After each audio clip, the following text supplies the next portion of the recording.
प्रतिबंधित समय में किया जा रहा मछलियों का अवैध रूप से शिकार। इटावा मत्स्य विभाग की आंखों में धूल झोंक कर प्रतिबंधित समय में मछलियों का बड़े पैमाने पर शिकार यमुना नदी में किया जा रहा है। जनपद में मछली पकड़ने का यमुना नदी का ठेका मत्स्य सहकारी समिति लिमिटेड में 1 वर्ष के लिए प्रतिबंधित समय को छोड़कर दिया गया था, जिसमें यमुना नदी में तय सीमा कदेशी से डिबोली घाट तक मछली पकड़ने का ठेका दिया गया था, जिसमें शासन के अनुसार नियम से तहत प्रतिबंधित समय 1 जुलाई से 2 महीने का रहता है, जिसमें मछलियों का प्रजनन का समय होता है, जिस कारण से मछलियों का शिकार करना पूर्णतः प्रतिबंध होता है। लेकिन ठेकेदार अवैध रूप से तय सीमा से अधिक क्षेत्र में धड़ल्ले से लाखों रुपए की कीमत की मछलियों का शिकार कर रहे हैं। वहीं प्रतिबंध समय सीमा के बावजूद रोजाना मछलियों का शिकार किया जा रहा था। इन पकड़ी गई मछलियों को थाना बकेवर क्षेत्र के लखुआ कस्बे के चकननगर रोड पर बने गोदाम पर इकट्ठा कर जनपद से बाहर बड़ी मंडियों के लिए भेज दिया जाता है। मत्स्य विभाग की सहकर निर्देशक गायत्री पांडे ने इस पूरी घटना को संज्ञान में लेते हुए कार्रवाई करने की बात कही। उन्होंने बताया कि इस तरह से शिकायतें पहले भी कई बार आ चुकी हैं, जिसमें बहुत जल्द समिति गठित कर अवैध रूप से प्रतिबंधित समय में मछलियों के शिकार करने वाले पर कठोर कार्रवाई अमल में लाई जाएगी, जिससे सरकार को राजस्व का भी बड़ा नुकसान बड़ी मात्रा में होता है और मछलियों की जनसंख्या बढ़ने के लिए हमारे विभाग द्वारा समय समय पर नदियों और तालाबों में मछली के बच्चे भी छोड़े जाते हैं। प्रतिबंधित समय में मछली का शिकार करना कानूनन अपराध है। इटावा से स्टेट हेड विनीत कुमार की रिपोर्ट। मैम, जनपद में प्रतिबंधित समय के दौरान जो मछलियों का शिकार किया जा रहा है, तो किस तरीके की आपकी जानकारी और किस तरीके की कार्रवाई लोगों करेंगे?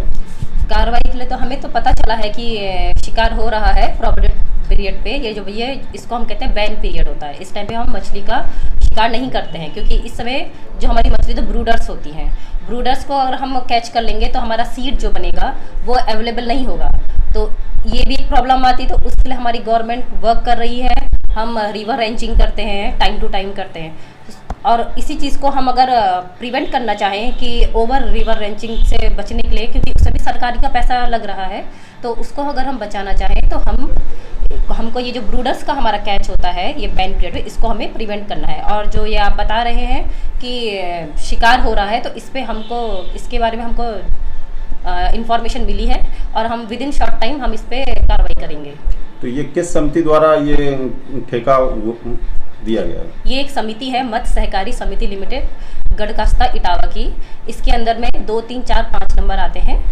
तो इसमें हम देखेंगे, जांच करेंगे। कहीं कहीं ये देखा जाता है कि अपने एरिया से हटके भी शिकार कर रहे हैं ठेके की आड़ में, तो इसमें वो चीज़ गलत है।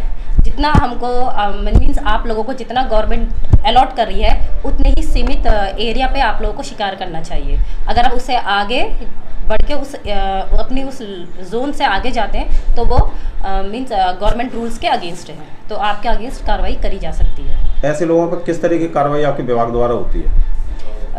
कार्रवाई तो हम कोशिश करेंगे कि क्योंकि इसकी जो एक समिति बनती है वो तहसील स्तर पे बनती है, तो हम एक और समिति बनाएंगे। ये जो हमें तहसील स्तर पे समिति बनी है, इसी के अकॉर्डिंग हम लोग थोड़ा डिस्कशन करेंगे, फिर हम आगे डिस्कशन करके बताएंगे कि कहाँ पे क्या होना है।